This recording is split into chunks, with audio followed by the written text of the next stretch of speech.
time, you don't want to overextend. This is Trigger going on to his fourth base about to finish, where the third command center is going to be landing soon. So, like, Trigger's looking really good. This is becoming one of those Protoss versus Terrans we saw a lot of last year in the RSL, where you kind of just grow and tell the Terran to figure it out. You just keep teching, you keep upgrading, and, you know, you don't really have to do anything to the Terran because eventually you're going to be so big the Terran can't kill you. And so, and Kira in some ways put himself in this position by trying to be, I think, a little bit too in the Protoss's face post-failed proxy. Another drop coming into the natural expansion here of Cure. Fire's going to stand back to try and deal with it. This doesn't create an opening for Trigger yet. He's looking for a position here between the natural and the third base. Big Stim, oh man, he's blinking on top of this right now. Able to focus fire down one of these siege tanks. Wouldn't mind shot on the Zealots, on the Stalkers. And it seems like there might be a little bit too much bio here for Trigger to handle. Did he bite off more than he could chew? Oh my God. With that blink, the Protoss army just collapsed. Oh my God, what exactly happened back there? Well, Trigger's It seemed like he I guess he thought he had the right angle, but excuse me, Cure's so good in these moments. Trigger was basically winning for almost the entirety of this game. Yeah. And, you know, that one overextension melted everything that he had. I mean, it was just the perfect fight there for Cure. Yeah, and now the Terran's going to try to come and slice through this position, threatening. Hello, everybody. Sorry about that. We had some crash with our streaming software on our end. So the game was lagging for us. We were getting some frozen moments there. But anyways, Rogue won. Yes. Like, amazingly. I mean, just, this is insane. He looks untouchable. Yeah. I mean, able to bring it out there, and honestly, the fact that he's going to be going against Max Packs as well is just kind of insanely impressive from him. Going for this insane lower bracket run has been crazy. Going 3-0 over Hero, 3-2 versus Beyond, 3-0 versus Cure, and now 4-2 against Maru. Just not what I was expecting to see coming into this final day. Yeah. I mean, what a crazy finals this is. This looks so different from last year. And, you know, when we got Max Packs in the finals of this, I kind of thought, yeah, it's another Protoss. This is the era we're living in, right? But I thought it'd be Max Packs versus another Protoss or maybe another Terran, and especially Maru, right? Like, Maru's just so good, it kind of doesn't matter what state the game's in. But Rogue really did it. You got to remember, Rogue is back and in a really impressive way. And anytime Rogue's really trying, he seems to be like the very, very best in the world. So really impressive stuff. Sorry we had to restart the stream, guys. A little bit annoying, but I mean, this just happens sometimes, right? There's not a whole lot you can do. But the show goes on here. Do us a favor, guys. Sign up for the Patreon. It's patreon.com/ReviveSC2. We want to keep making this regular content, not just like a tournament over like a weekend. You know, like nothing against those, obviously. But I grew up watching StarCraft like the old Star Leagues, right? And the league we're running here now, we wanted to have something that felt a little bit like that. Like, you can kind of tune in every week and watch your favorite players and watch the story unfold.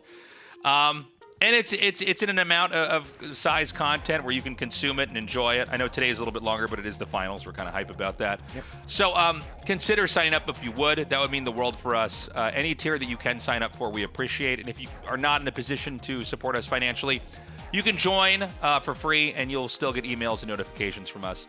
We're going to take a break. We're going to let Rogue rest. And when we come back, we are going to go into our grand finals for Season 4 of the RSL.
Welcome back, everybody. So, some updates for you guys. First of all, we found out that everybody on YouTube still saw the end of the game, but people on Twitch did not. Yeah. So what we're going to do is we're just going to show the last couple of minutes when the tech problem started up, so that you guys have an idea of like what was actually happening in that final match where Rogue came out on top versus Morrow. Very unusual game from Rogue. Yeah, no, it was very strange. I mean, the unit composition that he was going for wasn't exactly what we were expecting. It was a bit kind of a strange way to go about it. And then he was being so aggressive with the Hydra and Lurker as well, which was kind of cool to see. It's not something that we see too much. So here's when that one big engagement that happened with the massive just, tempo swing essentially for Rogue, able to dislodge this bottom right-hand side, and then he was able to also kill off this drop on the left-hand side. Didn't really take too much damage other than the hatchery dying, but was still able to kind of continue on after this as well. Yeah, so you can see Morrow, he takes out this building over here, but he lost a huge fight over there in the bottom. And I was saying earlier, like, it's a little bit similar to like Hydra Defiler with Plague, StarCraft 1, where like, when the Infestors, or like, when the Defiler and the Plague hit the Marines, it's kind of like when the Infestors and the Hydras hit the Marines. Like, everything just kind of melts. You can shoot down the medevacs really easily. And, from here, I think that Morrow did a decent job of hanging on, but like there was just so much strength coming out from Rogue. And by the way, like a totally different comp. Yeah. I mean, every game that Rogue has brought us, he has brought a completely different version of himself. Like, whatever you could have learned from the previous game doesn't apply to the next one. Yeah. That's always what I find so difficult sometimes when I'm playing even. It's like, I'll play a certain game and I'm doing what I want, but then like something happens that just like totally random that I just never expect. And I'm like, how do I even apply this into another game? I'm never going to play against this again. When is the next time Morrow is going to play against someone going for the fast Hydra into 3 Infestor into then Lurkers before you have all of your upgrades strategy? Yeah, this is a crazy part here. We were talking about when the game was actually happening, like, he's trying to get this before the planetary's done, which is a pretty bold move, right? Yeah, because if you overextend, you're going to feed into the Terran. And Rogue is basically staying hyper-aggressive, just trying to look for wins anywhere. I actually had not noticed the Lurkers there in the previous in the previous cast we had. It's funny when you go back and look at a replay of this and you see some of the smaller things that you might have missed. This is us doing that superpower where we can look into the future to refine our cast. That's right. Slightly later. This is us doing that. That's right. So you can see actually a lot of damage was dealt over here at this base. Yeah, I think the base actually does get taken out. I think this is about when the crash started happening, so we didn't quite see exactly how this started to go down. Yeah, so the screen started freezing for us up here, and we got another attack coming in up here. And so this is where you have the 3 o'clock base fall apart. And right now you're like 6 bases to 3, which is really bad. The attack comes in up here, but you can see Hydra's here able to kind of stem in and chase this back. Morrow's not really getting anything done. Yeah, and then the Lurkers and the Hydras kind of came back up. They were able to get this trade-off. Were able to kill off a decent amount of these reinforcing bios, so that was a good hold as well for Rogue to be able to continue being aggressive, so then the rest of his stuff can come in from the reinforcements as they were defending that position. And it looks like he kind of just continues to go full throttle with this and doesn't really let off the gas at all, as Morrow just kind of tries to get some defenses going, tries to kill off as many Lurkers as possible. We'll be able to get rid of some of those, it looked like, at the top, but then I think the next wave is what really ended up doing Morrow in here. Yeah. So, again, the Fungals, the punish is real here. You can see him dive in. And by the way, I want to know if more Zergs are going to play like this. This did look pretty solid. Initially, I thought it was like one of these things that's so off-brand that, like, if you don't know exactly what to do, you're just going to die. But this looked really, pretty decent, honestly. And by the way, Rogue bringing just a lot of ideas here. A lot less about meta, which I think occasionally when people start to get a little bit caught up in balance and complaining and like how the game should work or ought to work, you know, take a look at what Rogue's doing. It's just a lot of fresh ideas. Yeah. You know, it's very interesting just the way he can have a totally different take on the matchup. Just doesn't really care what the meta is, doesn't really care what people are saying about things. He can just come out with something fresh, and that's just kind of something he's always been capable of doing, it feels like. He always comes in with these fresh ideas. We've said it plenty of times. And then, yeah, he was able to just kind of continue on to the aggression overall. Maru kind of tried, it seemed like Maru was trying so hard to kind of get some map control back. He kind of kept going to that little low ground position, expecting Rogue to maybe let off the gas a little bit and go back to droning, but he wasn't. So he was kind of losing tanks out in the forward positions. He was just continually losing bio, not able to trade efficiently versus that Lurker Hydra comp. Yeah. So anyways, that's what happened. Sorry about the crash there. I don't know. Sometimes this just happens. There's not a lot you can do. The players still have time, right? Should we go to another break here? So we give the players, specifically Rogue in this case, a little bit of time because he's gone through a best of 5 and a best of 7. We need some time to relax and prep out again what he's going to do for the grand finals here. Exactly. So he's just going to kind of reset his brain, go back into PvZ mode. This is the finals, by the way, of Season 4 here. We started this tournament, I think, literally almost exactly a year ago. Yeah. We launched the Patreon. We had no idea how much money we would raise. We didn't know what we'd be able to pull off. And in the course of a year, we have built out this studio here in Seoul. I saw some of you guys asking earlier in the chat, like, where are these guys all in Seoul? Yeah, we all live in Seoul. Yes. We're all expats living over here that love StarCraft. And we even did our offline finals in December, where we rented out and basically built a set in a real esports space, arena, or whatever you want to call it, here in Korea. And we wouldn't be able to do it without your support. So doing a little plug here for the Patreon. Consider signing up. The money goes to the prize pool, to funding the studio, to funding the casting, the production, all of that. And I mean, it's kind of cool that we've gone this far. We're just getting started here. So, you know, we really appreciate it. We have, you do this one. Okay, Geminis. sure. Thank you. Go ahead. I'll do. We got a raffle going on because we have a poster that we made for the offline finals last year. If you were an Immortal or higher at all last year, you are just going to be getting one of these. We've got your info. We're going to be sending these out. They're going to be signed by all of us as well. All of the crew people here at RSL will be signing these to send on over. And we will also be doing a raffle for 10 more. If you are a paid active Patreon sometime before April 12th, then you are eligible to possibly win this raffle, and we're going to be sending these out to 10 lucky winners with our signatures on them as well. That's right. Guys, we love Archon Studio. Check them out. They've been supporting us here at the RSL, and they're making the StarCraft tabletop miniatures game, and they've done just an incredible job. So we're very grateful to have their support, and they've sent us some of the figurines. We did some unboxings of it. It's pretty awesome, man. I mean, it's like straight out of the StarCraft 2 cinematics. Yeah, we already got the Zeratul one painted as well. Ziggy hard at work to be able to paint that thing up, and it looks really cool. It looks actually very impressive. Producing this painting figure, you're incredible, man. Wears a headset with one ear up, and that's looks really like professional. A real producer guy. All right, well, look, we're going to go to a short break. We come back when Rogue is ready, and it won't be that long because we just showed you guys the replay. So just sit tight, and we'll be back soon here with the grand finals of Season 4 of the RSL.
Terran army where you can see it, right? You're not being dropped in the main like we saw in game 1.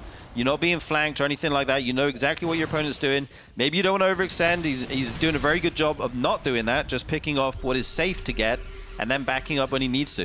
Yeah, I have to be very careful here as Trigger, though, because if Cure eventually decides to go for the engagement, those Colossi are going to have a hard time retreating. So you kind of have to commit to the fight if you go for it here. And Storm isn't online just yet. Templar Archives just now finished up.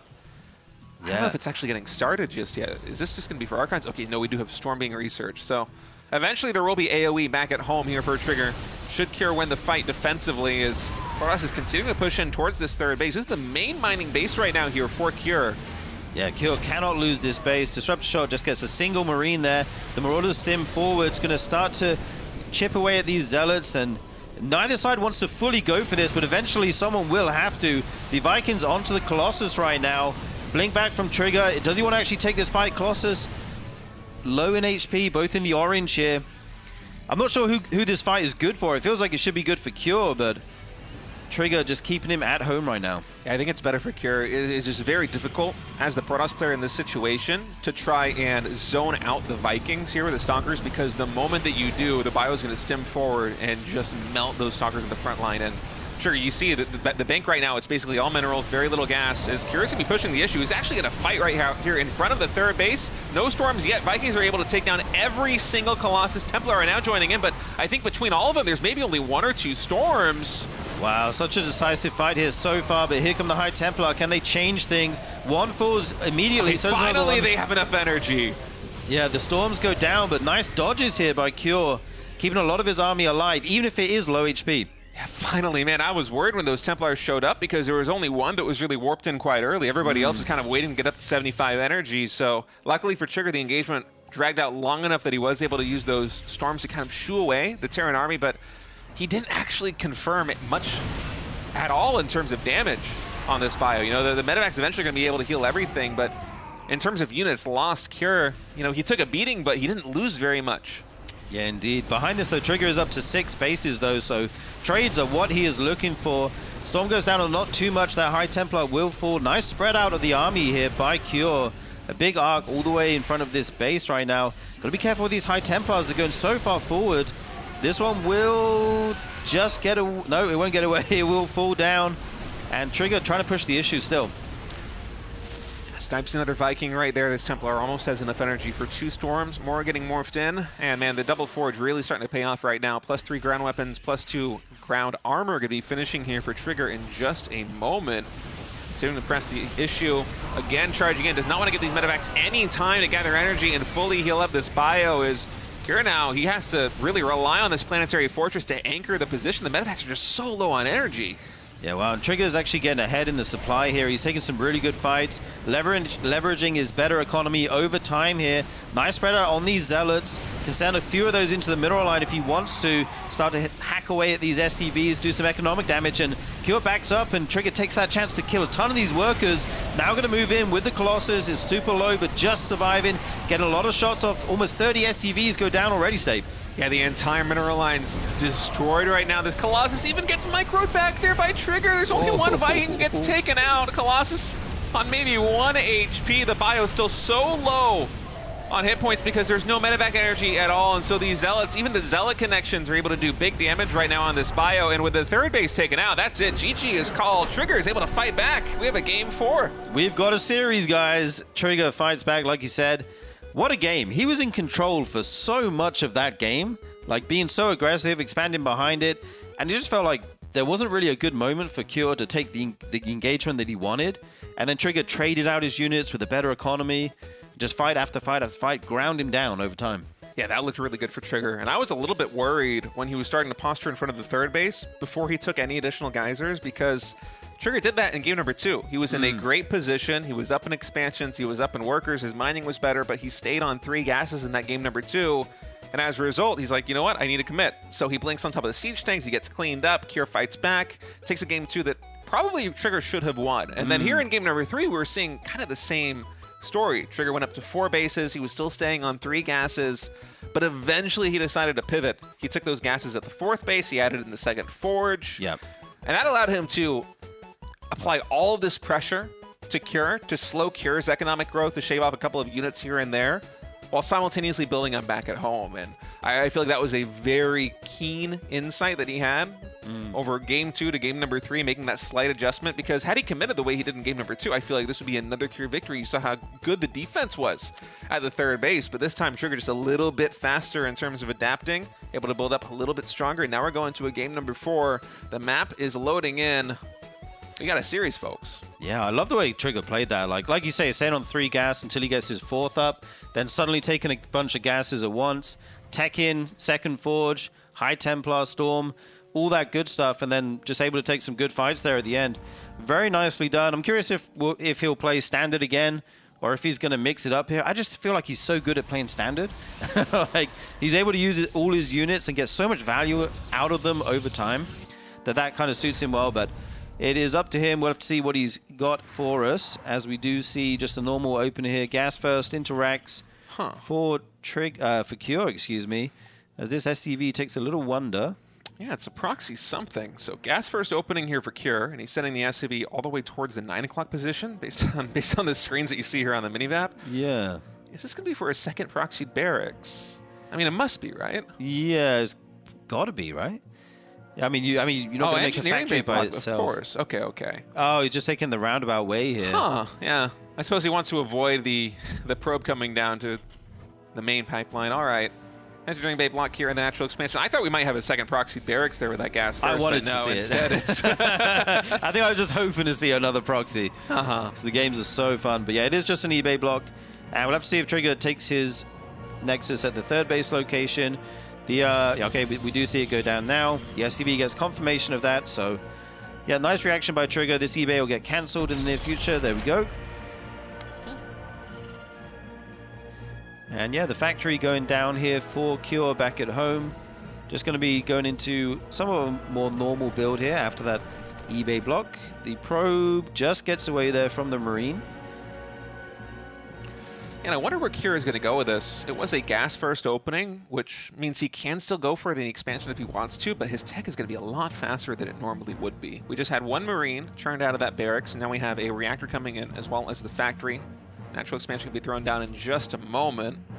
And usually when you see an engineering bay block like this from a Terran player, they're going to be going for some kind of push at the third base. It becomes such a vulnerability for the Protoss. And usually it's a siege tank push, but there's a lot of things that you can do between now and actually activating that push. In this case, it's going to be Hellions actually for Cure, which honestly, looking at the Stargate opening here for Trigger, I kind of like that for Trigger.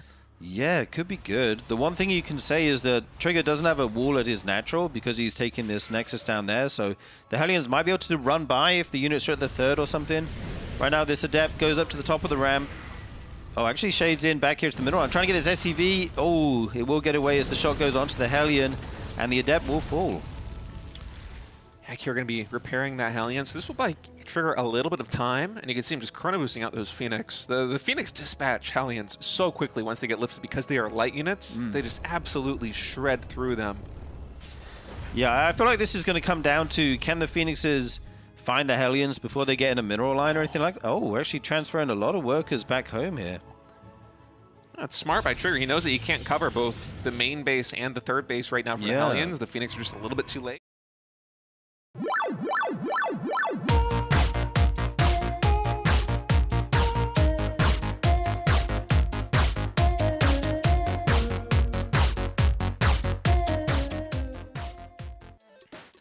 What's up, everybody? Welcome to the finals of Season 4 of the RSL. It's been a crazy season so far, and 2 players I personally was not expecting to have here are in the finals right now. One of them will become the RSL Season 4 champion. We're going to have a new champion, which is great to see. Yes. We might not have a new race being the champion, but we will have a new champion. MaxPax versus Rogue is going to be our big shebang here. It's going to be great. These 2 players did play each other already in the group stage. Rogue did come on top 2-1 in that particular match, so already coming in with that, but he's coming from the lower bracket this time, so that means he's got more to actually do in this grand finals. That's right. So here's the way this works. Rogue survived all the way through the losers bracket in a crazy extremely difficult run going 3-0 versus versus Hero, excuse me. 3-0 himself. That's insane. 3-2 versus Beyond. 3-0 versus Cure, which happened just earlier tonight. And then 4-2 versus Morrow. So he's now here in the finals. This finals is a best of 7, and here's how it works. Since Max Pax is in the winner's bracket, he just has to win the best of 7. In order for Rogue to win this, he has to win the best of 7, and then he has to win a best of 3 after that. There's a reset, because otherwise it would be unfair to Max Pax. And so I'm really happy with the system we've developed here for RSL. I think this is a cool way to have the right amount of games to keep it fair and competitive and interesting. Yeah, last time in Season 3, we saw Hero and Morrow going at it in the Grand Finals and actually getting that reset, going all the way to all 3 maps in the reset as well. It was just a totally incredible end to the season to have that actually work out that way. So maybe we're going to have another one here this season as well. Rogue is looking very strong. I mean, the last Protoss he played 3-0 against Hero. Hero is basically the best Protoss that we have at this point. Yeah. Max Pax being basically the second to that. If some people will argue whether or not he might even be the better one. So it's going to be it's going to be a challenging one, but I think Rogue is up for the task. Archon Studio has been supporting us here at the RSL. They are the premier makers of tabletop miniatures games worldwide. Check out the StarCraft sets they've been releasing. We've got Zeratul here. We've been doing some unboxing of the other stuff they've been setting us, and I got to say, it looks incredible. It looks right out of the StarCraft 2 cinematics. And, I mean, if you're a fan of StarCraft, how would you not want to play a tabletop version of the game, right? Yeah, absolutely. We'd also love for you guys to check out our Patreon. It's the way that we are supporting this event. You guys have been so great the last year, helping us to fund all of these tournaments. You can go ahead and check it on out. There's lots of different tiers and different benefits you can get from them. You can get the replays from all of these tournaments. You can vote on maps and players for the future seasons. There's plenty of things that you guys can get. So go ahead, please check us out over on Patreon. We would love your support. Join us on YouTube. We're trying to grow this channel and grow it quickly. If you're watching on YouTube right now, give us a like. That really helps out a lot. Leave a comment, and we'll be sure to like those comments and try to get this grown into the algorithm. But it's really important, for as big as StarCraft 2 is on YouTube, we want to kind of get into the algorithm and get into the circulation with the rest of those videos out there. So join us there, pretty please. With sugar on top. With sugar on top. Nice. Do you have any other plugs? What else are we pimping out? Oh, over here? we're going into the game. Going into That's the game. what we're doing. The game the is what we'll be doing finals. next. The finals. All right, guys, this is it. A best of 7, and if Rogue wins, another best of 3 after that. We will decide tonight who is going to be the champion of the RSL here in Season 4. Rogue here in the bottom right, and Max Pax here in the bottom left. Or top left. Start it over. Start the finals over. I can't be looking this bad this early on. Oh, my God. Yeah. It happens, man. And they're both tearing. Oh, God. Not again. Nace was having flashbacks. Yeah. Oh, God. And this is Command and Conquer. No. And we're shooting. Oh, my God. All right. Well, anyways, let's get into this one.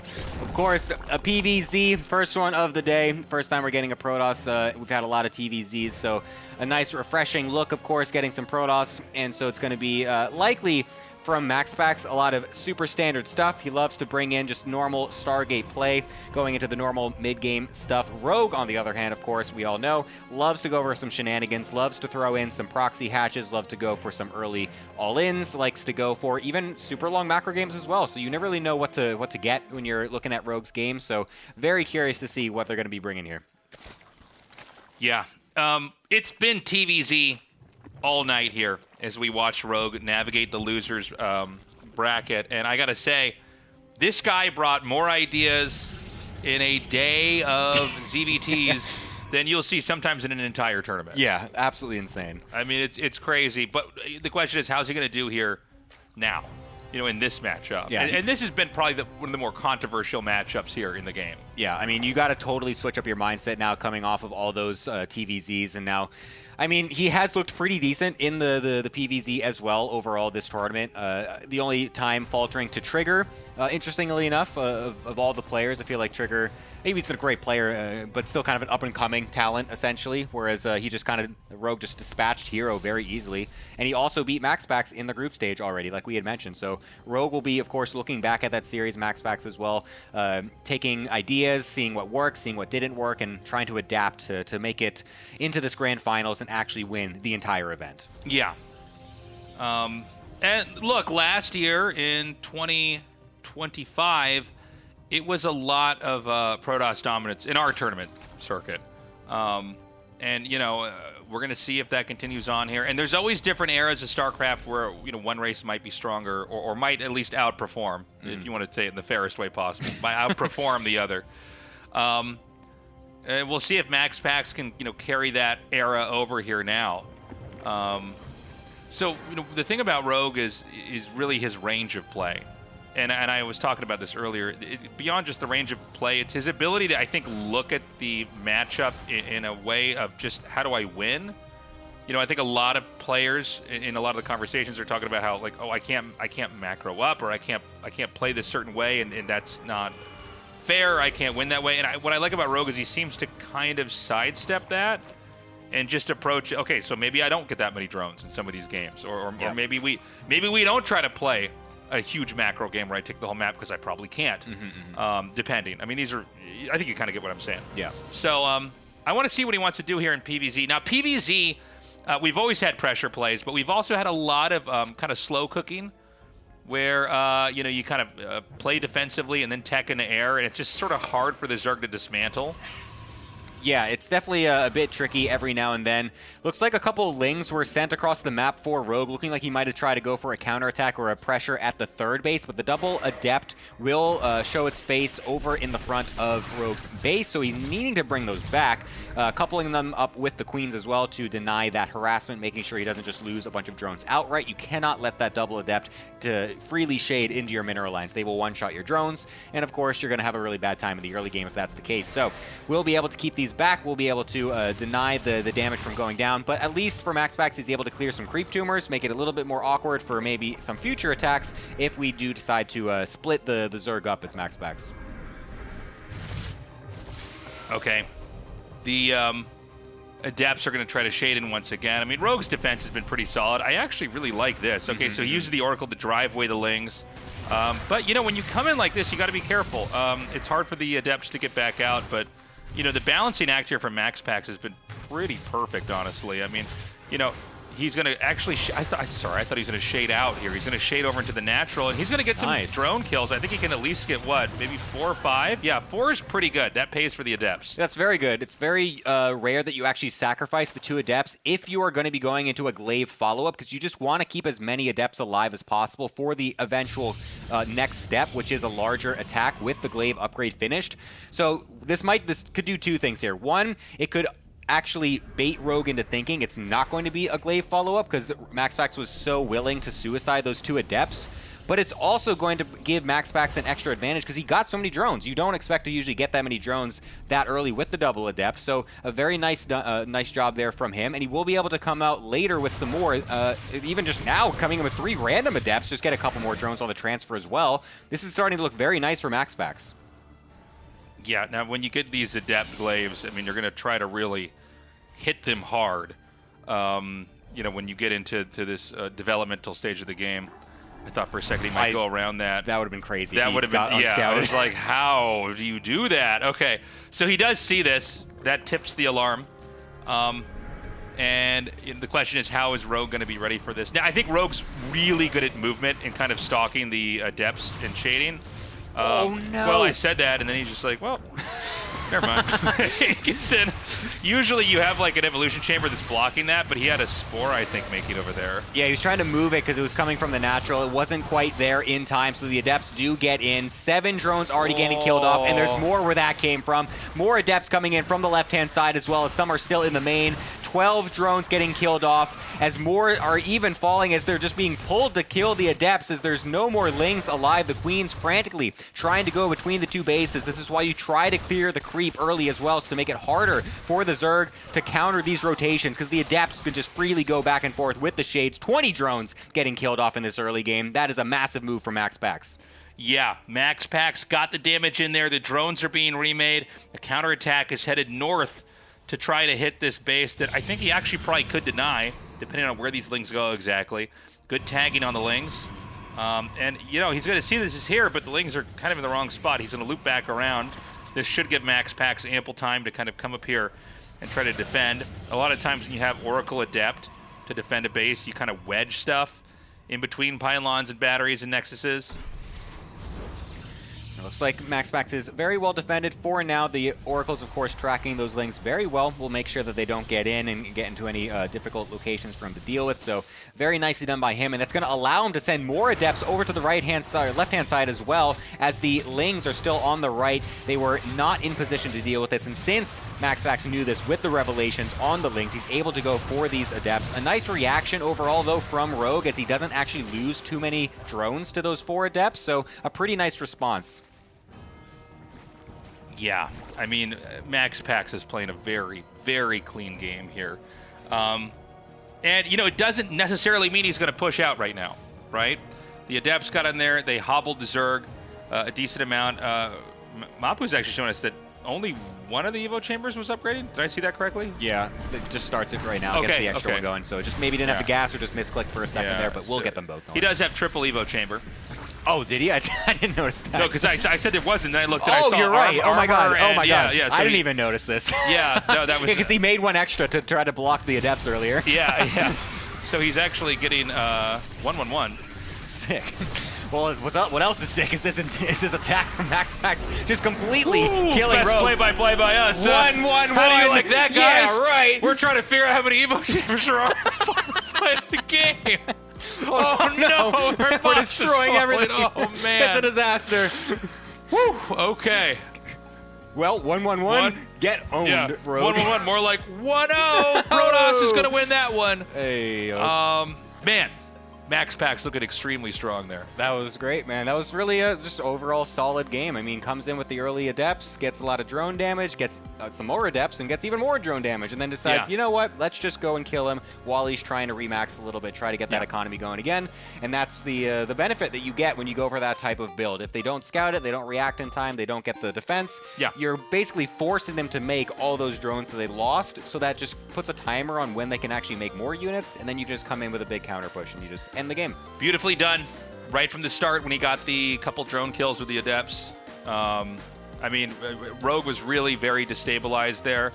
Hopefully we have a game where maybe Rogue is a little bit more in control. Maybe he'll be able to cheese out or do something kind of aggressive. But again, Max Pax is very masterful at what he does. Yeah, he's very good at feigning certain strategies. He's able to navigate a lot of these different openers. And I feel like those 2 Adepts suiciding themselves kind of did play a factor into how Rogue was reacting, because he really didn't know that this was coming at all. He had no idea that the Adept attack was going to be going on. It seemed like he thought Max Pax was just going to be going standard into a blink follow-up, which is what he does like to do a lot of times too. So Max Pax could also bring that right back in. It's a strategy that can be still very strong. We'll see if he wants to go for that or be a little bit more standard in this next game. Yeah. And that next game is ready to go right now here. So in the bottom right here is the top left here is Rogue, and the bottom right is Max Pax. And let's see what kind of game these guys are going to give us this time around. Max Pax sent a probe out very early here. This is usually to try to block the hatchery. And you can see Rogue is already kind of just expecting this, is just sending his... Oh, wait, made it. Hold up a second. This might be proxy hatchery. Yeah! That's what I'm talking about, That's Rogue. why it's just like what we said in our analysis over there. I'm like, well, he could just cheese and not play for real. That's what I'm talking. Look at this. Rogue's like, oh, no, I need to move my hatchery somewhere else. Nah, not really. And that other places in front of your natural. Yeah. Yeah, so this is going to be... was it Rogue that did this earlier in RSL? Somebody did this already. Yeah. Was that him? Yeah, Rogue has been bringing this out a couple times already. I think it was against Hero. I could be wrong about which series exactly it was. He did play a couple of PVZs, but... Oh, that's a nice little poke there from Max Pax to see where that drone went, because he saw it over there, and he didn't actually see a hatchery, and that's going to immediately trigger the alarm bells in Max Pax, because obviously, if he sent that drone already, that should be already making. So he's going to go to the main now, seeing the gas, seeing the pool timing, realizing that that's not super early either. So something is weird. Something is afoot. He needs to find where that hatchery is actually being built. Yeah, there's only so much information the probe can see, so you're trying to deduce what's happening. So he does do the check.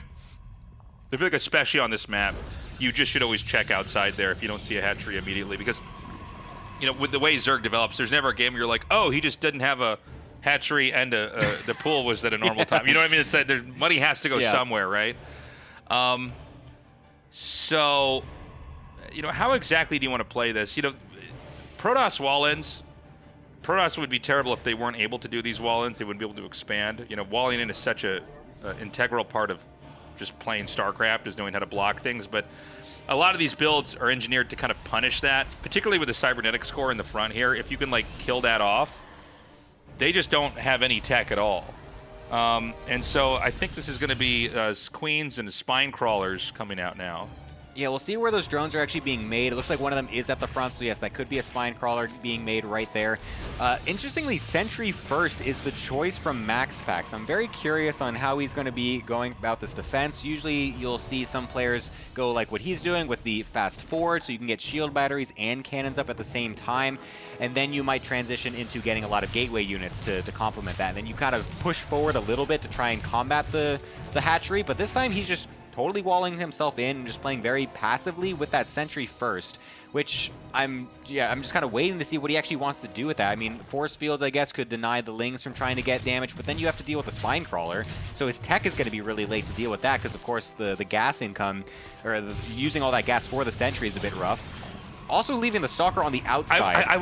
This is not a mistake, right? I question it. Yeah, I mean, Stalker's like, I think it is tasteless. Let me back in, please. Oh no! Because he had like it looked almost like it was rallied somewhere else. I don't know. Well, this is actually cool, though. I mean, because he's able to just kill off this Spine Crawler and then use the battery to heal it on up. He could always recharge this battery as well to give it an extra little bit of staying power, and there he does go. So I guess this is a calculated way to deal with the Spine Crawler. We'll just kill that off. We'll kill off the Queen as well, and then has the Sentry to throw out a hallucination. Oh, well, actually, we were mining the right-hand side. We didn't get a grasp of this at all. Gets a force field on the Lings as well before they're able to mine out the last mineral patch. Those drones are stuck. The Lings as well, and this whole plan from Rogue is completely butchered. Oh my god. Okay, so he did mine it out. He just can't get through now. Does Rogue just leave the game? I mean, this this is about as catastrophic of a game as you could imagine. The Lings are going to be hitting so hard here, but I mean, think of how much time is being bought. Oh my god. He's going to be able to re-wall. Pylons. He's actually not got enough minerals to be able to make enough, so the Lings will get in. They will get into the main base, kill off a few more pylons. The recharge comes in at the last second there, and now probes are getting killed off in the main base. That Oracle is the only thing that's going to be keeping MaxPax alive at this point until he can get a few more units out. He's going to unpower this pylon. The Oracle is going to be denied, and there is just... You know, again, there's no way to really stop the Lings from coming unless he plugs that back up. Oh, speaking of which, he's going to make 2 pylons over here at the entrance. But they're going to get the probe. They will be able to get back in, but there's still a lot of units on the ground. There's a couple cannons also, so he still has the ability to just go back to those cannons, so the Lings won't be able to do too much at the natural. He might just have to forfeit the main, but if this second Oracle can get out, which it looks like it will, as the pylon was remade, another probe stayed up in the main base, that Oracle will get out, and he's going to be able to keep his main base alive. Yeah, it does kind of seem like MaxPax is starting to stabilize here. The Ling count is getting lower. Right now, Rogue at 22 workers to the 34 here of MaxPax. The Wallen it's plugged back up, right? I believe so, okay, yes. Yeah, so the pylons are finishing. And, you know, I mean, it's total chaos as far as, you know, what's going on the Zerg side of things. There's a, you know, production facility just on the outside. The Oracles just come out here and zap down the drones. He's Oracle harassing a base right in front of his own natural. It's pretty nice when the base is right there. It comes to you.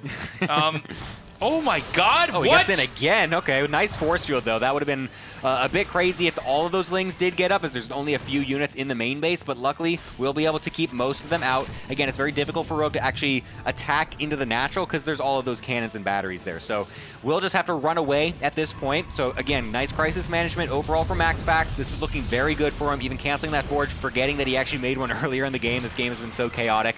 But MaxPax is definitely going to be able to stabilize very nicely and should be able to set himself up for a nice counter push. As Rogue is actually even making roaches, he might just go for a straight up all-in, realizing that he's got no hope for a macro game. Yeah, well, I think this is definitely not a game where you go, all right, I'm going to go back and tech. Let's get a layer now, you know? So he's going to go for those roaches. I don't think there's many more phases or layers to this game for Zerg beyond this. Yeah. You know, I mean, Zerg, it's crazy. They can, like, do, like, several really crazy, cheesy moves in a row, but eventually they completely spiral out. Yeah, this is looking pretty bad. 7 drones getting killed off by that one Oracle as well. So this is just confirming from MaxPax's POV that there is a total all-in coming. Sees the Ravagers and Queens at the front as well. This is going to be so difficult for Rogue to actually break through. I believe actually there's only one gateway right now. The other ones are actually morphing, so there's going to be this small moment. Oh no, actually 3 of them are finished, so never mind. There's plenty of production already made here by MaxPax, so that window that I was about to talk about, not even existent at this point. This is looking like it's going to be very, very difficult for Rogue to bust on through. Yeah, he is trying to break down this cannon. Nice force fields. Gets some of the Lings stuck over here. It's actually allowing them to do a decent amount of damage. All the batteries are depleted.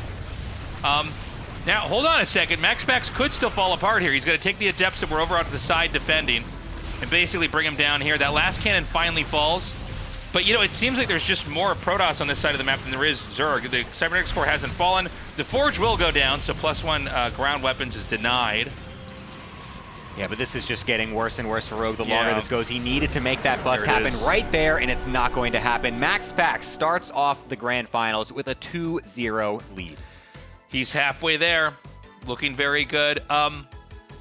Really, really catastrophic early game there from Rogue. Interesting to see the sentry on the outside. I know we were both kind of joking about that, but as it played out, it actually seemed pretty good. And then when the Queen went down, the Spine Crawler went down. I thought, okay, well, this is done.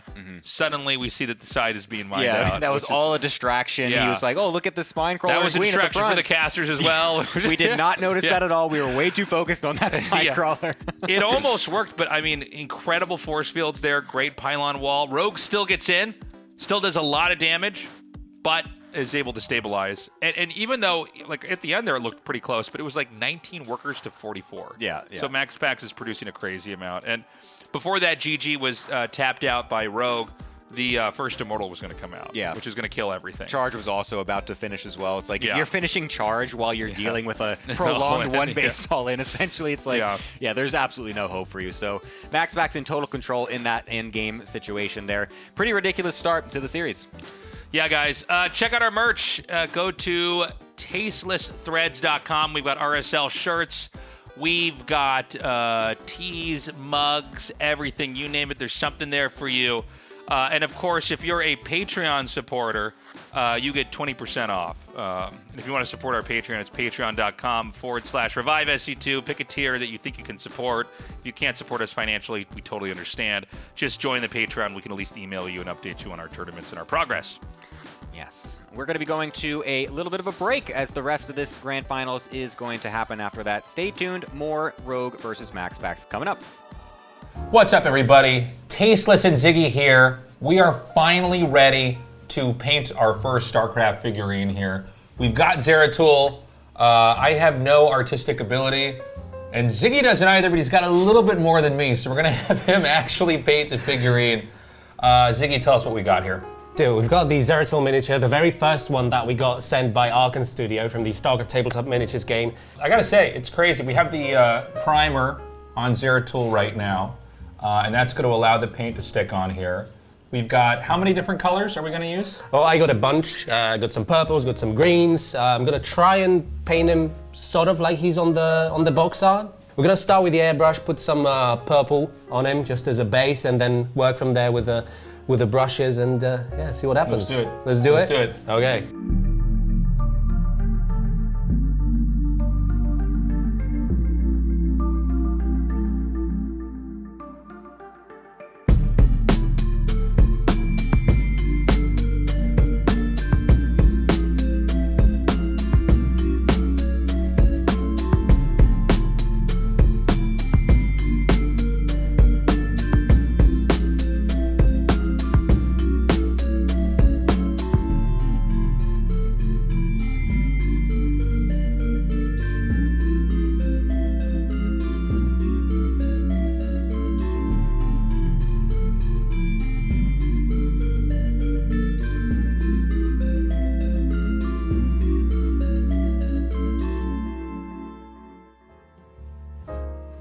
Okay, we're back. I'm checking in on Ziggy's progress again. How are we doing? We're doing great. I think it's come along better than I thought it would. I don't know what you think, but I'm kind of proud of this. It looks good. Yeah. I love what you did with the lighting here on the cape and everything. I think you did an incredible job. We're near completion here. Also, Archon Studios sent us some miniatures of their own they painted. If you want to see what their models look like, take a look.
Welcome back, everyone, to the grand finals of RSL Season 4. State here with Sturgeon as MaxPax currently leading this best-of-7 series 2-0 over Rogue. And Rogue, until now, it's been, frankly, a heroic run. Best-of-5 over Cure, he won. Best-of-7 versus Maru, he won. But finally, it seems like MaxPax is the roadblock. It's been the Rogue show, man, up until now. But like you said, MaxPax looking very strong. It's only 2 games, though. This is a best-of-7. I'm still a believer that Rogue will get a few on the board here. Maybe even bring it all the way back. Who I would knows? love to see a Game 7 between these two. Rogue, he's been so electric today. From the very beginning versus Cure all the way through the games versus Maru, he showed finesse in the early game. He showed keen insight into the late game in ZVT. But ZVP, it's been a little bit tough versus a MaxPax that has not yet dropped a series in the playoffs of the RSL, undefeated through the upper bracket. Now he's in the grand finals, and map number 3 is loaded in. It's going to be Celestial Enclave, Rogue versus MaxPax. Can Rogue fight back on what is, in my opinion, one of the best Protoss maps in the pool?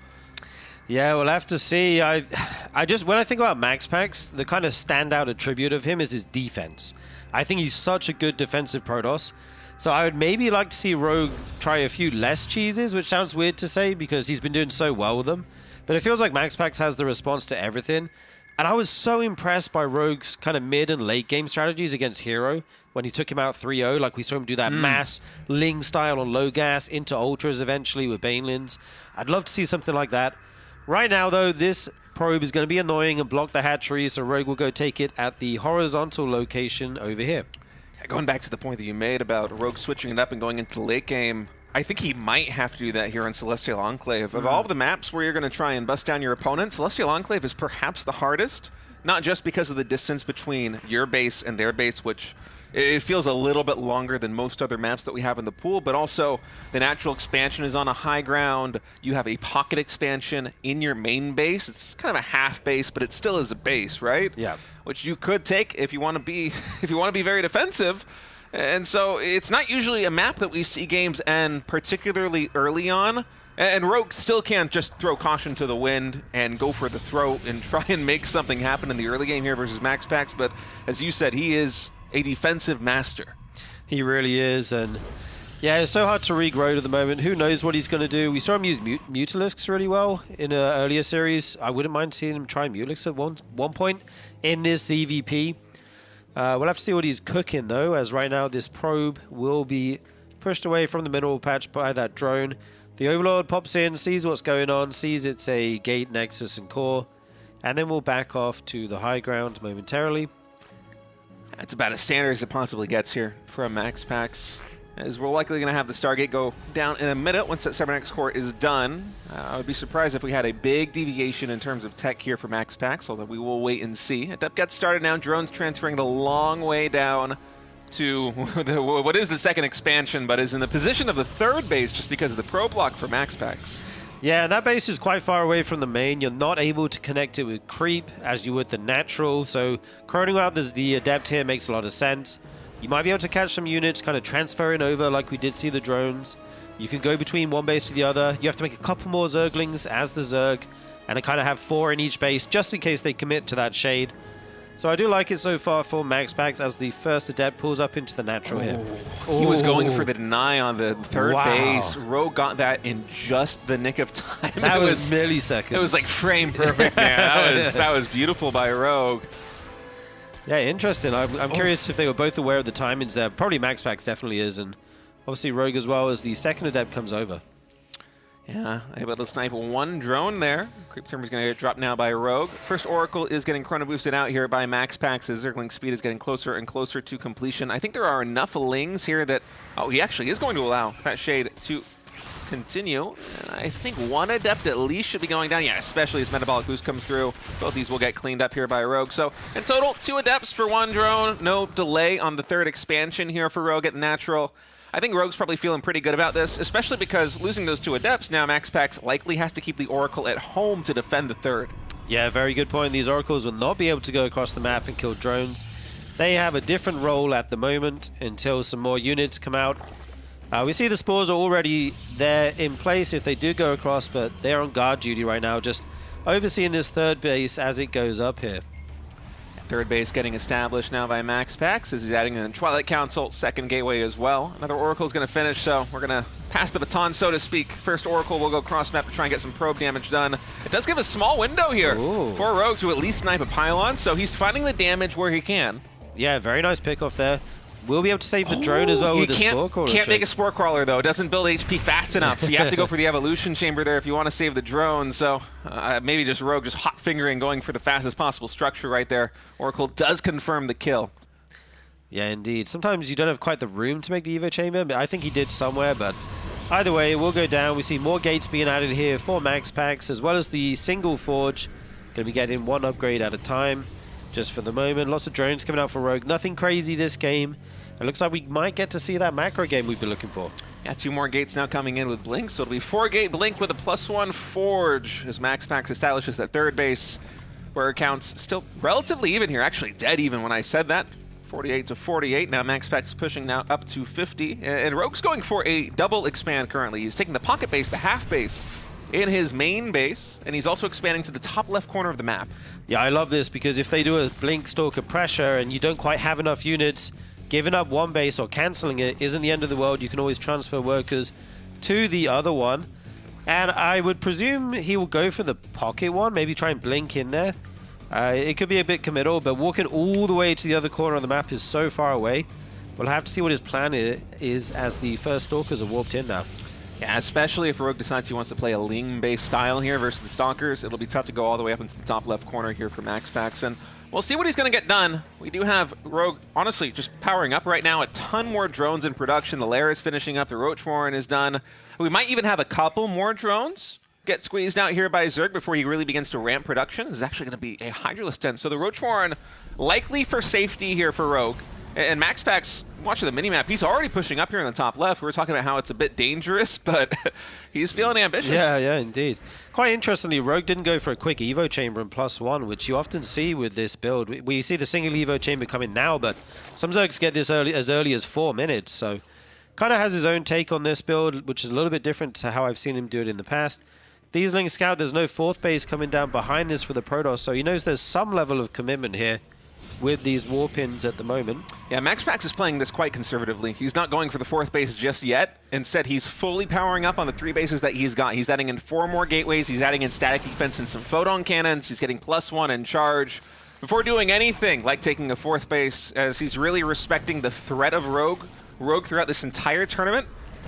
He's mostly been powerful in the early and the mid game, as MaxPax is actually going to blink now into the natural expansion. It's mostly Lings, and the Stalkers can cover the stasis trap. So the Lings actually now forming basically a wall, a shield here for these Stalkers, with no Hydralisks yet on the map, or at least none here in the pocket expansion. I think MaxPax may be able to force this expansion down. Only 1 Hydralisk of DPS is not going to be enough. The transfuses trying to keep that hatchery alive, but it will finally fall. For the price of what, 1 Stalker here? MaxPax takes that trade all day. All day.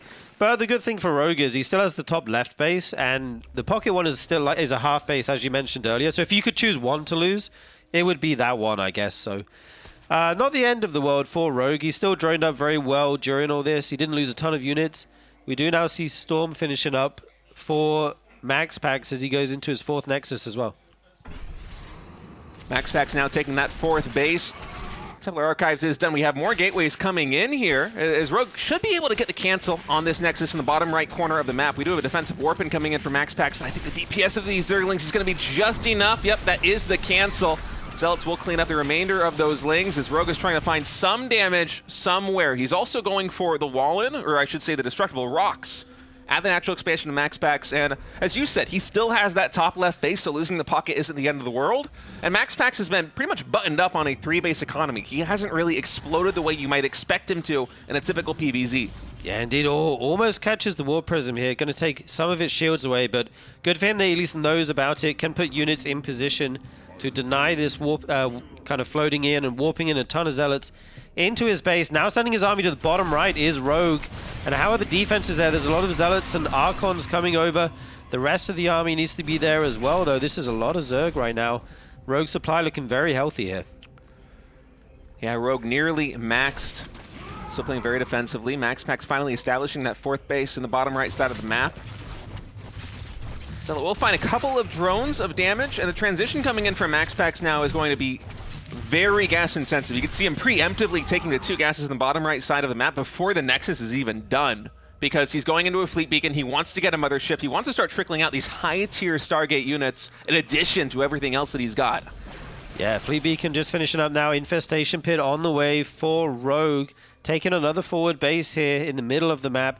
That War Prism is still left in this airspace. Maybe if Rogue forgets about it, or F2s at some point, it could come into play as he does take down these rocks. Opens up another avenue of attack for himself. Oh man, Rogue is going for a huge timing attack right now, attacking through the Wall-in in the natural expansion, and then also getting caught by a stasis trap here, but there should be enough Lings and Hydras to at least take out this Archon. Immortals also exposed here in the front. That Storm catching so many Hydralisks. Meanwhile, the natural expansion, the Lings trying to break through this small choke point between the Nexus and the Pylon Mothership, about halfway done. It seems like MaxPax is stabilized on the low ground, but in the natural expansion, he's beginning to lose probes. More Warpins now coming in. MaxPax still a lot of energy left on these Templar. Storm, it lasts a long time now. Those Hydras have to respect it. The High Templar goes down there. One just barely gets away, and this Nexus is so low. If he could pick this off, it would be so good for him. He does get it. It costs him quite a few units, but cutting the Protoss down to a 3-base economy here is nice. 200 Lings already falling in this game. And for me, the interesting thing is there was no Balians with this army. It was like a Ling Hydra attack, and now he's going into Hive, going into Lurkers. He's got so many hatcheries on the map. The creep spread is starting to get out there. I'm starting to like Rogue's position here. That was a good defense by MaxPax despite losing the natural expansion. The mothership restarts. Another base is building it. Warp Prism now dropping into the main base here of Rogue. He's going to have to pull a lot of units back to defend this.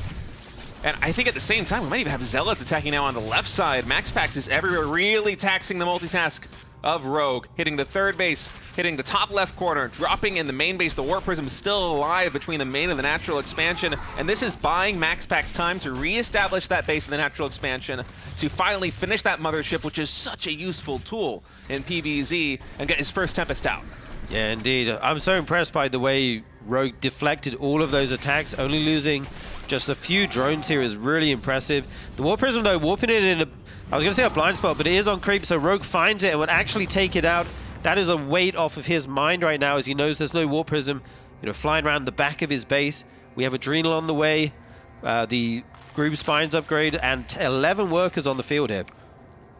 11 Lurkers are morphing in now for Rogue. He wants to get more damage done. Make that 13 Lurkers. So we have upgrades also coming in, such as Adrenaline. He sees the mothership. It is now in the natural expansion. Those Lings very low on HP. Will need to pull back for now.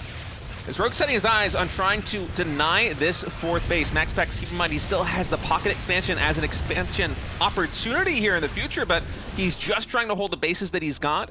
And Rogue, with his huge Lurker switch, is trying to just power his way through it. The problem is that MaxPax has already been working on the solution to those Lurkers. It is Sky Toss, it is Tempest. He already has 4 on the map. He's getting +1 air weapons. He's adding in a second Stargate. And if I know MaxPax, he is just going to continuously play defensively like this and force Rogue to attack into him until he constructs basically the perfect army. Yeah, this is kind of reminiscent of the last time they played, where they had that crazy base race. It was Ultralisks against that unkillable Sky Toss army, and Rogue was able to take it there. I do like that he's trying to play around the weakness of these Tempests, which is their movement. He's got his army split up into 2 groups. He was prodding each of the bases, see if there's any weakness, but MaxPax has defended very well so far. He's now got a 5th base online. And yeah, we'll go into a full late game transition here with the Spire, with the Bower upgrade. And yeah, everything's just coming online here. 2 more Stargates as well for MaxPax. Going to be going up to 4 Stargates in total, and you can just really see why Protoss and Terran players love to play on Celestial Enclave versus Zerg. It is so easy to defend by just expanding across the bottom side of the map and securing a line of bases here. Is MaxPax, with these 4 expansions, now taking the pocket base, which is also very easy to defend. He's going to have enough minerals, enough Vespene gas to fully flesh out his army. And this is a powerful army we're building. We're adding in additional robotics facilities. That might be the 2nd or the 3rd one. As we have another engagement now coming in. Mothership casting Cloak. There is no detection here for Rogue. He's going to try and evacuate, but lose as many Lurkers in the process. Yeah, going to need some Overseers with that army. The rest of them were with the other portion of Rogue's army. And now he's starting to transition into Corruptors to finally deal with these air units head on. Obviously, Corruptors are amazing against Tempests if they get on top of them without being rained on by the storms. So he might try and find a good engagement here. Going into some melee upgrades just to support those Ultralisks a bit more, as well as the Kindness plating here. +1 air attack. Tons of upgrades on the field for both sides. And the army that MaxPax is building is just going to be incredible. It is so high immortal. We're even adding carriers right now for that Sky Toss DPS, soon with +2 air weapons, as that has finally gotten started up. I love what I'm seeing out of MaxPax, and if I were to put myself into Rogue's position, I'm not sure, frankly, what I could possibly do to bust this. I think we might need some Vipers mixed in here, because unless you're able to just pull a couple of these Tempest or a couple carriers, not gonna be able to make something happen, but instead Rogue just gonna dive on with pure brute force. The Corruptors trying to find the damage. They're able to get the pounce on these Tempests, focus firing them down. Still 4 Tempests left. Mothership anchoring the right side of this engagement. Somehow almost every single Tempest is equally damaged at half HP. I think only 1 or 2 in total get taken down before the Mothership saves the day, and Rogue just traded out so many Corruptors just for hull damage. Yeah, that's not the trade you're looking for there. As a Zerg, his ground army still looks strong, but he basically had a full reset of the Corruptor count. Now trying to remake them. He does have a healthy hatch count. The creep is all the way across the map down the center. He has a ton of changelings for good vision as well. So much static defense for MaxPax here. It's going to be difficult to break this if the army comes over. A few cannons will fall very quickly though. And right now MaxPax, looks like he's just deciding if he's going to go over here. He should. He's going to take this angle, not go past his base here. He doesn't want to let Rogue escape. He wants to catch every single one of these lurkers. This is a very expensive army. Rogue repositioning, not willing to fully evacuate from this position. Instead, inching forward with a couple of lurkers. There isn't any anti-air yet here for Rogue. Where are the Corruptors? Are they coming in now? Yes, finally the Corruptors coming in. There are Archons under the Tempest, though. And with that splash damage, Rogue realizes he cannot take this fight. Still, more lurkers are falling. Ooh. MaxPax doing so much damage to Rogue's army while losing nothing. Yeah, insanely good fight there for MaxPax. Did lose 4 High Templar at the end, but his air army is just unbeatable right now. These Corruptors cannot get the job done. Like you say, each time he goes in, he's hitting various targets, weakening a lot of them, but just they're not falling.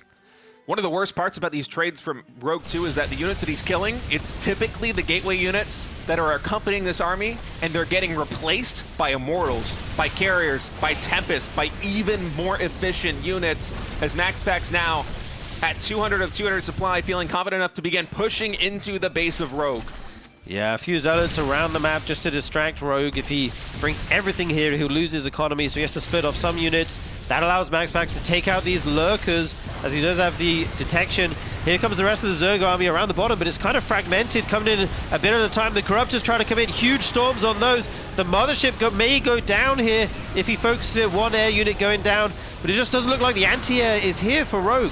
Oh, is that a recall coming in from MaxPax for half of the army to behind the Mothership? Don't see that every day, as the Archon coverage wasn't enough there for the Corruptors, but the storms were so big, Rogue had to maintain that position to try and take down the Skytoss fleet, but at this point, MaxPax just has a little bit too much Sturgeon, and this is simply the perfect Protoss army. Rogue right now, less than 100 supply. You can see he has a little bit of a bank. He might be wondering what options he has to spend that money on to try and find a solution, but I don't think there is one.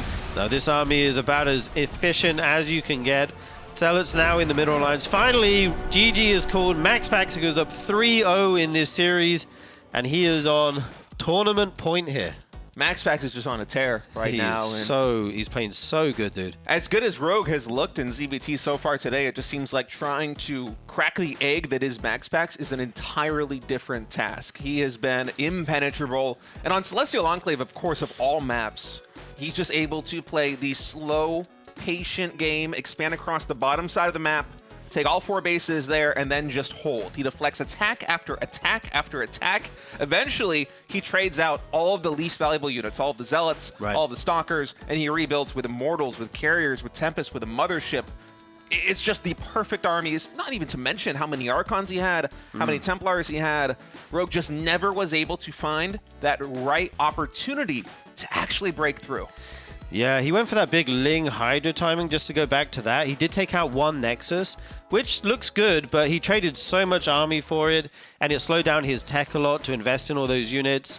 And then he didn't have enough Corruptors to deal with the Skytoss transition, and MaxPax able to just macro it out. Beautiful recall in with the Mothership, as you said, at the end, to bring in the rest of the Protoss units to help him win the final battle. Beautifully played game by MaxPax. I mean, just a defensive masterclass on the most macro-oriented map that we have in the pool here in the RSL, and I think that, you know, Rogue won't necessarily have a problem to that degree on any of these future maps. They're never going to be quite as macro-focused as Celestial Enclave is, as easy to defend on as Celestial Enclave is. But so far, I mean, it's 3-0 right now in MaxPax's favor. It feels like Rogue, he's trying to throw all these different wrenches into the machine of MaxPax, and nothing's breaking.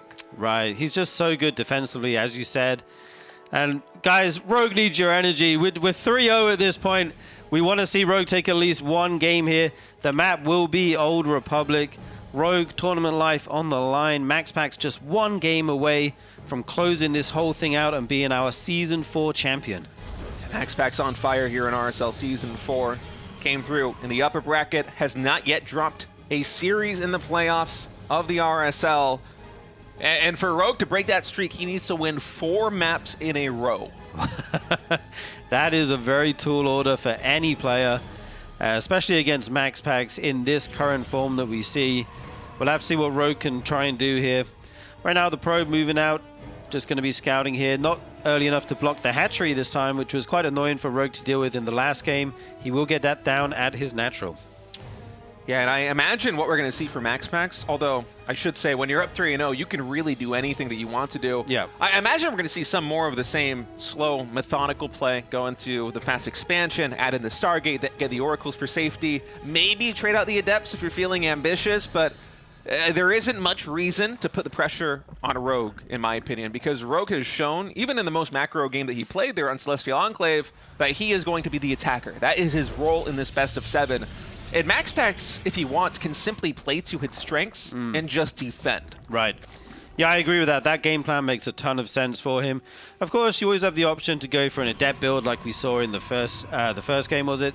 And try something cheeky, but I agree. I mean, if it ain't broke, don't fix it. Max Packs knows how to navigate these long macro games, and that's probably one of his strengths as a player. So I would not be surprised to see that at all. Cybercore is on the way. We'll have to see what the choice of tech is for Max Packs. Probably going to be a Stargate here momentarily. Yeah, but as Rogue, you also can't afford to make that assumption because Max Packs has 4 maps to play with. Yeah. You know, this is kind of situation where a player like, if you were a real throwback, I'm MVP, he would just be going for proxy barracks in this situation. I mean, Maru does the same thing today, right? Oh, if he's dude, in a I best of love 7, MVPs so if he's up in the much. series, he will just gamble because I mean, you can flip a coin. You only got to win one time, right? Right. You have all these extra lives left here, up 3-0 in a best of 7.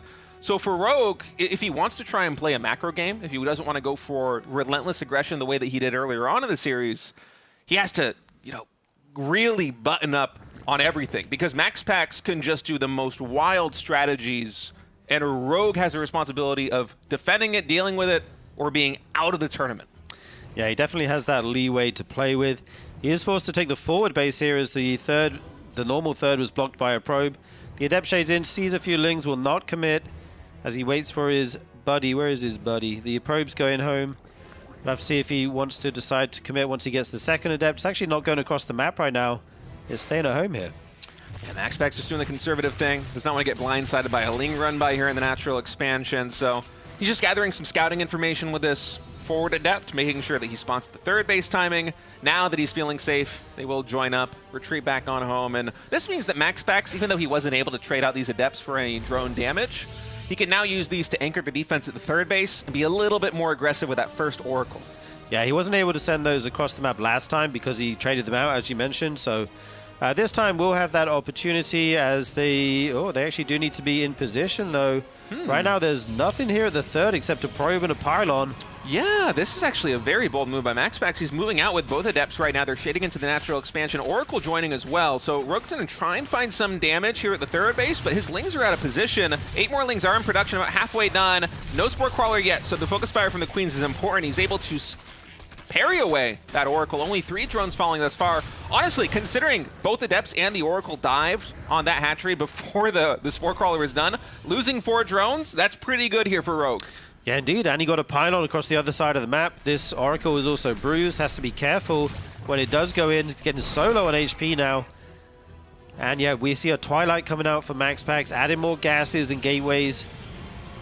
It's very similar to the previous map. Of course, you have to be a little bit more careful here on Old Republic. It is another good map to macro on, but not quite as good as Celestial Enclave. It's not quite as defensively oriented. And so we're going to be going into 4 gates, Forge, Twilight Council as well. Likely going to be the Blink to pair up with the Oracles. You know, the Oracles, they can kind of form a bodyguard troop there for the Stalkers, should you want to push across the map. Yeah, Blink is going to be the tech of choice here for Max Packs, adding in his Forge. And now we see the Evo Chamber coming down much quicker than last game. It seemed quite late last game, honestly. I was a bit surprised by that, but if you go for these builds with a lot of links, you do want to get that melee upgrade online nice and quickly, so you trade out even better with your links. Yeah, the melee upgrade is very important. Oh, Rogue actually going for a macro hatch while taking his 4th base, so he will soon have 5 hatcheries, and this tells me that Rogue wants all of the larvae. He wants to make a ton of Zerglings, and if he's going to play this style, I wouldn't even mind him throwing down a later 2nd evolution chamber just to try and prevent Zealots being warped in with +1 from two-shotting his Zerglings. Yeah, that makes a lot of sense. He's only on 3 gas right now, so he's going to have a ton of minerals to pump into these Ling numbers. Basically, he just has enough gas to continue his tech and upgrades, and he's going to be spending all his minerals on these Zerglings. Balin Nest now going down, so we'll have those available. This is kind of like the 3rd game he played against Hero, I believe, where he just had like an insane Ling count and overrun all the army of Hero in that series. 24 more Lings right now in production. 68 drones in total, so the economy of Rogue is very healthy. He's going to be able to transfer a lot of drones down to that 4th base once it is done. And I'm expecting nothing but Lings from here on out for the foreseeable future, as he wants to spend all of that larva on aggression. You're going for Lings and Banelings with +1 melee attack.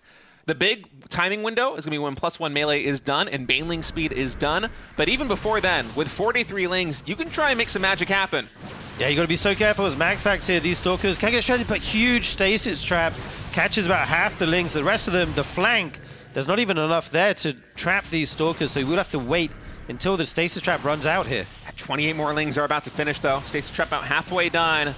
Rogue needs to keep this hatchery alive. The Lings are going to be going for the attack, going for the surround. Max Pax wisely is going to blink back. He does not want these Lings that were trapped in a stasis to form a full surround on his army. He does not want to get sandwiched by those 2 forces, as another stasis trap going to catch 6 more Zerglings.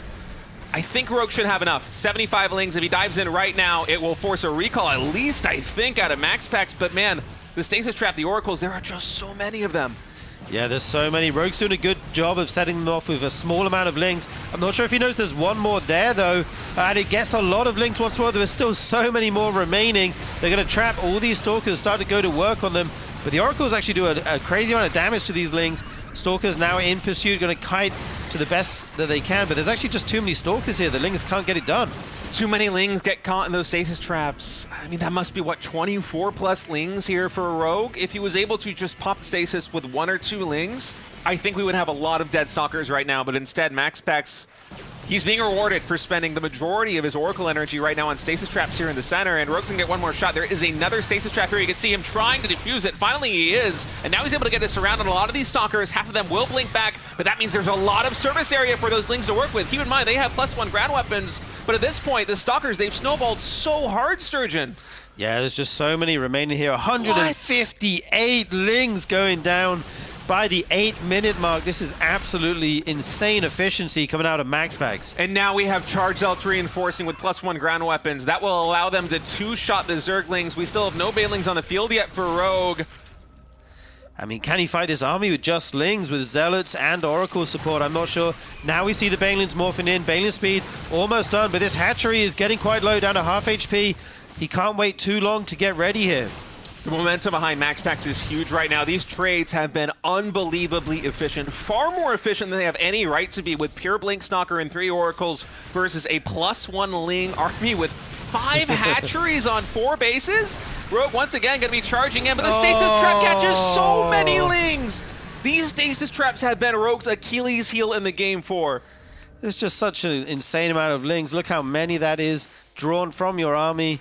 And look what Max Pax is doing behind this. He's gone for 5 bases. He's added in Archons. This army will counter mass Ling Bane perfectly if he gets high Archon numbers. Here we go, though. Rogue gonna try once more. Another stasis trap goes down. He does have Balins in the mix now. Some big connections could change things here. If Rogue can wait until he has, if he can survive until he has Ultralisk out on the field, that could go a long way, because a gateway-heavy army doesn't do very well against Ultralisks. I mean, the Archons will do well, but everything else is going to struggle a little bit. But the problem is, Rogue, he's been investing everything into just surviving for a very long time. His drone count hasn't increased at all. The extra bases he's taken, they're mostly to allow his drones to resaturate after the main base and the natural expansion start to mine out. And now Max Pax has an army that is just designed to kill Zerglings. There are 4 Archons here. Another stasis trap catches a ton of Lings, but the surround coming through from Rogue, this might be enough to clean up most of the Stalkers, but can he get through those Archons? He cannot. Rogue knows it. GG is called, and Max Pax is going to win RSL Season 4 with a 4-0. What a dominance, just what a dominant series from Max Pax. Showing aggression, showing defense. He's just in such good form right now. Rogue couldn't do a thing, basically. It was a heroic run, defeating Cure, defeating Maru, being the only Zerg player in the RSL playoffs to even make it. And he made it all the way to the grand finals, but MaxPax right now just on another level, did not drop a map in the grand finals, and he just looked so good. Yeah, he's looking so good. Shout out to Rogue, though. What a run he had. If we just look at his journey here, 3-0 Hero, 3-2 Björn, 3-0 Cure, 4-2 Maru, making it all the way to the grand finals, where MaxPax was able to take him out 4-0. I mean, yeah, both players have been playing so well. Maybe fatigue comes into it a little bit when you've just played 2 very tough series, and then you have to go up against someone the likes of MaxPax, but he will take it here today. I mean, fatigue, I think, probably did play a very big part. Best of 5 versus Cure. Rogue was able to win that relatively quickly with 3-0, but the best of 7 versus Maru, a 4-2 map score, and some of those maps went long, man. Yeah. This was an endurance test for Rogue. Unfortunately, MaxPax coming in fresh, coming in confident, he was able to win it with a clean sweep. The RSL Season 4 champion. Yeah, congratulations to MaxPax. I mean, we've had so many good games this bracket, though, just looking over it. Some of my favorites were the Rogue games. Björn Rogue was awesome. Maru Rogue was awesome. I mean, there's just so many good games to go back and look over. Yeah, and folks, you don't have to wait. The Season 5 schedule here for the RSL has already been announced. It is going to be happening really just a month away from now. Less than a month, dude. On the 2nd of May. May is the 5th month, right? Yep. On the 2nd of May, we will be back with the RSL. It's going to be every single weekend. We're going to have an early start on the finals weekend to deliver all of that exciting action for you. And I'm happy to keep the ball rolling, man. It's been a blast coming back here for RSL Season 4 and to be going into RSL Season 5 in just a couple of weeks. I love it. Yeah, let's keep it going, keep the energy moving. I can't wait to see more awesome StarCraft action. Look how pretty that graphic is. Just 5 weekends of pure StarCraft, man. Yeah, it's clean. I love to see it. And a big shout out again to Archon Studio. They are making the official StarCraft tabletop miniatures game, and they have been partnered with the RSL all the way from the very beginning. Their support has helped us make this show bigger and better. And so, guys, if you want to support StarCraft 2, if you want to support RSL, consider supporting Archon Studios. Pre-orders are now available. Go to starcraft.tmg.com. Check out what they've got, because honestly, their merchandise is just incredible. Even if you don't want to play the game itself, which it seems pretty cool. I've never played a tabletop miniatures game, but I might play this one. I challenge you, State. Let's play, man. Oh, I would love to. But if you just want to get StarCraft merchandise, I mean, these figurines, it's like they're exactly... It's like they're from the cutscenes of StarCraft 2. They are so well done. Yeah, incredible. Also, thank you so much to everyone over on the Patreon. This would not be possible to run these events without your support. If you haven't checked it out already, please do so. There's a variety of tiers. You get to vote on the maps, the players. If you were an Immortal tier last year, you get a poster. There's all kinds of benefits. There's also just an option to sign up for free if you want to get emails from us about events we have going on and things in the future. Absolutely. And hey, if you're a Patreon supporter, you also get a 20% discount here at tastelessthreads.com. There is a ton of RSL merch available. We got hoodies, we got shirts, we got mugs, as well as just general tastosis and tasteless stuff and gamer gear. It's awesome, man. Check it out. Tasteless with the biggest bags under his eyes I've ever ever those seen. bags? I thought those were cheekbones. Oh, are they cheekbones? I thought he was like tired. They're I think they're eye bags. That's after a night of grinding Brood War, dude. Straight from the horse's mouth, this is confirming. And folks, we are trying to get into the bloodstream of StarCraft 2 on YouTube. The StarCraft 2 YouTube channel here for RSL, it's about a year old now, which is, frankly, it's a newborn baby right now. It's just a little cubby. It's a seedling. It's a seedling. It's a little cubby. And this is a world where StarCraft 2 YouTube channel has been around like 15 plus years. Right. It's going to take a lot of effort for us to build this thing up and get the word out by delivering RSL through the algorithm to people who don't even know that it's happening and are watching mostly through YouTube instead of like on YouTube Live or instead of on Twitch TV. They watch the VODs, so please go there, leave a comment, leave a like, click the bell. It helps us a lot. It does indeed. Also, guys, if you were a Immortal tier supporter on the Patreon last year, we are sending you a poster. It's got our top 4 players from the offline event. It will be signed by all of the RSL crew. And if you are a current member on the 12th of April, you will be entered into a raffle where we will choose 10 people out of a hat to give one of these beautiful posters away to. So sign up if you want a chance to win one of these. It's hard to get the right angle because of the studio lights that we've got in here, but this poster, it's huge. It looks incredible. The one that's going to be sent out with the raffles will be autographed here by the RSL crew. So if we haven't convinced you to join us on Patreon just yet, maybe this one will. Honestly, it's pretty awesome. I'm going to make sure I steal one of these and bring it to my home. Dude, I've already tucked one in my jacket. I'm going to sneak out with it here later. Yeah, good luck fitting that thing in a jacket, man. I need a big jacket, man. It's B2. For those people who know paper sizes, B2. So it's a big old. What are we casting to Dunder Mifflin right now? Who knows paper sizes, Sturgeon? Nobody knows paper A4? sizes. Well, B2's bigger than that by a lot. It sounds like A4 is better. Why are we going down to B? Anyway, it's a massive poster. Check it out. And I believe we're done. Is that right, Ziggy? All right, folks, that's going to be it for RSL Season 4. Congratulations again to MaxPax, the Season 4 champion. We will see you on May 2nd for RSL Season 5. We love you. Bye-bye.